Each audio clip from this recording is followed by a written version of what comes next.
हसत खेळत आयुष्य जगायचं, साधे साधे घरगुती उपाय करायचं. आता केस छान राहावे असे प्रत्येकाला वाटतंय की नाही?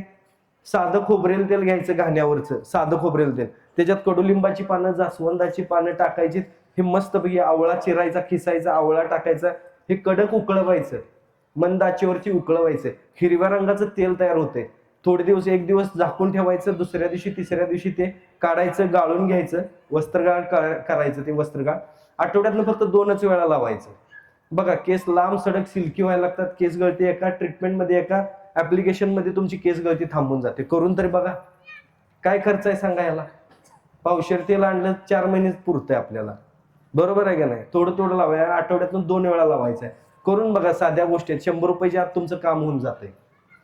दुसरी गोष्ट, सुंदर दिसावं असं प्रत्येकाला वाटतंय, मेकअप बिकअप करतात, काय काय थापतात. ह्याच्यापेक्षा साधा हिला सांगतो, केळीची साल घ्यायची, त्याच्यावर लिंबू पिळायचा.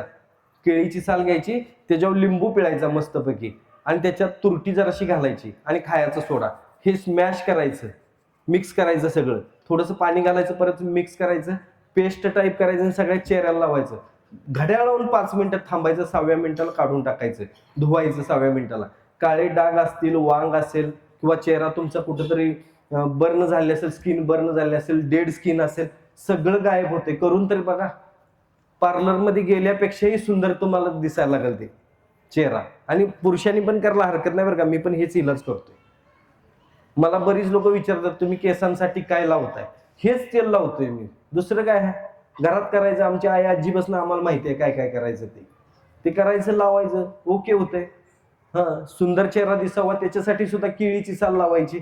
अजून जर तुम्हाला पाहिजे असेल तर आंघोळ करताना साबण न लावता, सगळ्यात महत्वाचं आहे, साबण न लावता बटाट्याचं ते हे घेऊन जायचं, बटाटा चिरायचा आणि बटाटा अर्धा घेऊन जायचं, ते सगळ्या अंगाला घासायचं, हाताला आणि ते सगळ्या चेहऱ्याला घासायचं, सगळीकडे व्यवस्थित घासायचं, मानेवरती वगैरे घासायचं. आठवड्यातून फक्त 2 वेळा करायचं. हे काळे झालेले डाग असतील, काय असतील, तर हे सगळं निघून जातंय.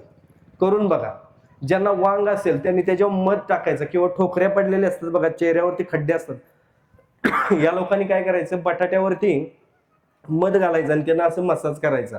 बघा, आठवड्यातून 2 वेळा फक्त करायचं, लगेच गायब. पहिल्या ऍप्लिकेशन मध्येच तुम्हाला कळायला लागेल.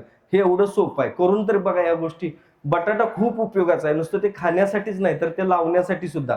समजा तुम्हाला कुठं जर पायाला वगैरे सूज आली असेल, काय झालं असेल, किंवा कुठे अंगावरती काहीतरी मुक्का मार लागला, सूज लागली, बटाटा घ्यायचं, त्याच्यावर मीठ टाकायचं आणि तिथं चोळायचं आणि जरा शेकायचं. 10 मिनिटात सगळं गायब होऊन जाते. वेदनाही थांबतात, सगळ्याच गोष्टी थांबून जातात.